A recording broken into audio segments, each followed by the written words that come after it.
The story of the war for marriage with my husband's children from his first marriage. 6 years ago, I married a man who seemed to be everything I was looking for.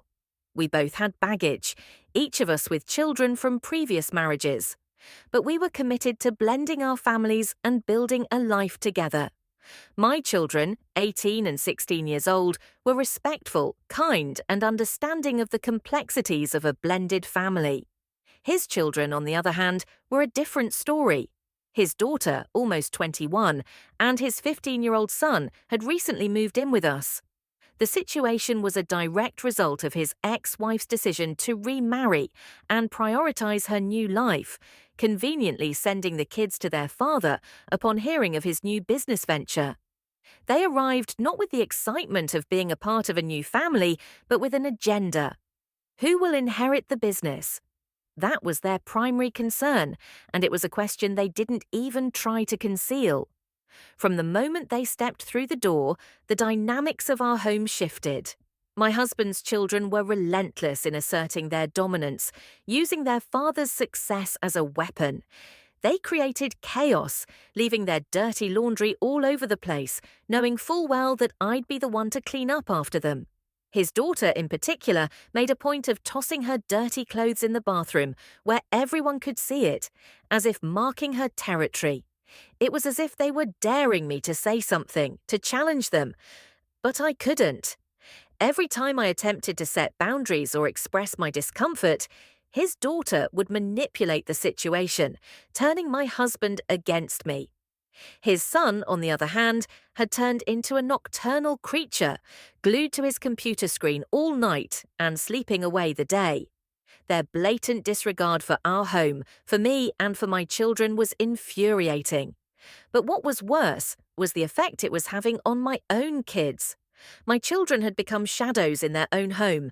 They were once full of life, but now they were retreating, becoming invisible in the face of my husband's children's overwhelming presence. They avoided conflict, avoided being seen, all in an effort to not disturb the delicate balance of our household. They didn't complain, but I could see the discomfort in their eyes, the way they tiptoed around the house as if they didn't belong there anymore. It broke my heart. My husband was caught in the middle, but his loyalties were divided. Sometimes he would get angry with his children, recognizing their poor behavior, but more often than not, he would turn that anger on me whenever I voiced my concerns. He knew that when we got married, he was agreeing to live with my children, but I hadn't signed up for this, living with his entitled kids who saw our home as a battleground for power and control.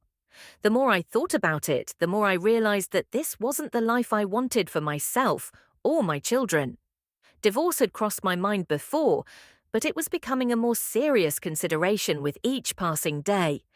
I couldn't bear to see my children fade away into the background, to lose their sense of self-worth because of the toxic environment that had taken over our home.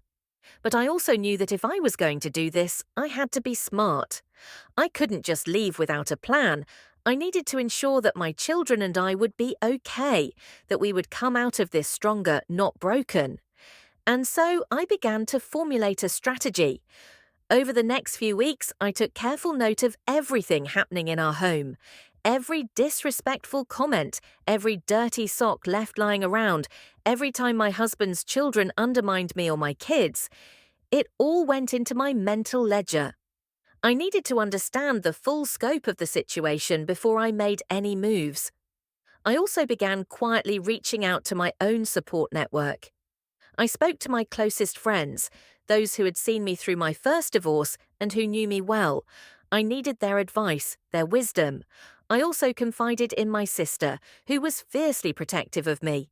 She had never liked the way my husband's children treated me, and she was more than willing to help me figure out what to do next. Together, we came up with a plan. First, I began documenting everything. Every disrespectful act, every time my husband's children crossed a line, I wrote it down. I knew that if this situation escalated to divorce, I would need evidence to protect myself and my children. It wasn't just about winning a battle, it was about safeguarding our future. Next, I started to subtly empower my children. I encouraged them to stand up for themselves, to reclaim their space in our home. I made sure they knew that they had every right to be here, just as much as my husband's children did. I also made it clear to them that if things didn't improve, we had options. We could leave, we could start over, and no matter what happened, we would stick together. At the same time, I began to distance myself emotionally from my husband's children. It was a delicate balance. I couldn't afford to alienate them completely, but I also needed to protect myself. I stopped cleaning up after them, stopped engaging in their petty provocations. I wasn't going to be their servant, and I wasn't going to let them manipulate me into losing my temper. Instead, I focused on my husband. I knew that if I wanted to turn this situation around, I needed to remind him of who we were before his children came into the picture. I started planning small, intimate dates, just the two of us, where we could reconnect. I made an effort to show him the love and support that had once been the foundation of our relationship, but I also began to subtly remind him of the promises we had made to each other, of the life we had envisioned together before things went off course. It wasn't easy. My husband was torn, caught between his loyalty to his children and his love for me, but I could see that the seeds of doubt had been planted. He knew that things weren't right, that his children were causing tension in our home, and little by little, I could see him starting to question whether he was making the right choices. As I executed my plan, I knew that I had to be patient. Change wouldn't happen overnight, but I was determined to see this through. The turning point came one evening when my husband's daughter crossed a line she couldn't come back from. It was a typical chaotic day in our household, with my husband's children creating their usual mess, and my own kids retreating into the background to avoid conflict. I was in the kitchen, trying to prepare dinner, when I heard the front door slam. My husband's daughter had just returned from a day out with friends, and she was in one of her moods. She marched into the kitchen, dropping her dirty clothes right on the floor in front of me. "You can wash those later," she said with a sneer, not even bothering to look at me. Something inside me snapped. I had reached my limit. "No," I said firmly, surprising even myself with the strength in my voice. "You can wash them yourself." She looked at me, stunned. This was the first time I had outright refused one of her demands. "What did you just say?" she asked, her tone dripping with entitlement. "You heard me," I replied, standing my ground. "I'm not your maid. You're an adult, and it's time you started acting like one. If you want your clothes washed, you can do it yourself." Her face turned red with anger, and I could see the gears turning in her head as she tried to figure out how to manipulate the situation. But I didn't give her the chance. "And another thing," I continued, my voice unwavering. "This is my home too, and I won't tolerate this disrespect any longer. If you can't live here with basic decency, then maybe you should consider finding somewhere else to stay." She was furious, but before she could respond, my husband walked in. He had heard everything, and I could see the conflict in his eyes. "What's going on?" he asked, trying to diffuse the situation. "Your daughter needs to start taking responsibility for herself," I said, turning to him. "This has gone on long enough. I'm not going to be treated like this in my own home." There was a moment of silence as my husband looked from me to his daughter and back again. I could see him weighing his options, trying to figure out how to keep the peace, but I knew that this was the moment of truth, the moment where he had to choose between enabling his children's behavior or standing by me. Finally, he sighed and turned to his daughter. "She's right," he said quietly. "You need to start pulling your weight around here.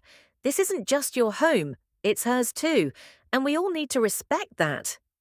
His daughter was stunned. This was the first time he had taken a firm stand against her, and it was clear that she didn't know how to react. She stormed out of the kitchen, slamming the door behind her, and I felt a wave of relief wash over me. I had won this battle, but more importantly, my husband had finally seen the truth. The days that followed were tense, but there was a noticeable shift in the household dynamic. My husband's children were no longer as bold in their provocations, and while they still caused their fair share of trouble, They seemed to sense that the balance of power had shifted. My husband, for his part, became more attentive, more aware of the struggles I had been dealing with.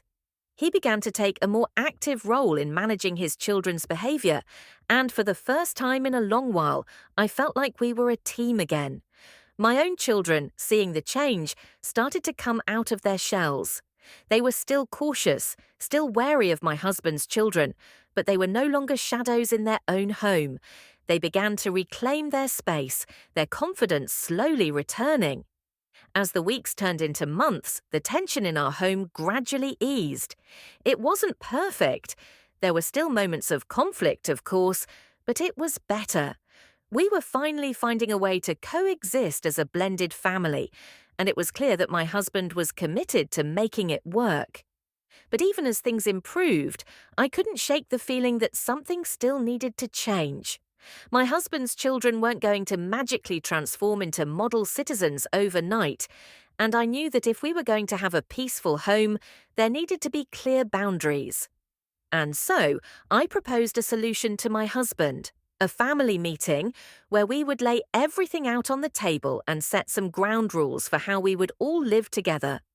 To my surprise, he agreed.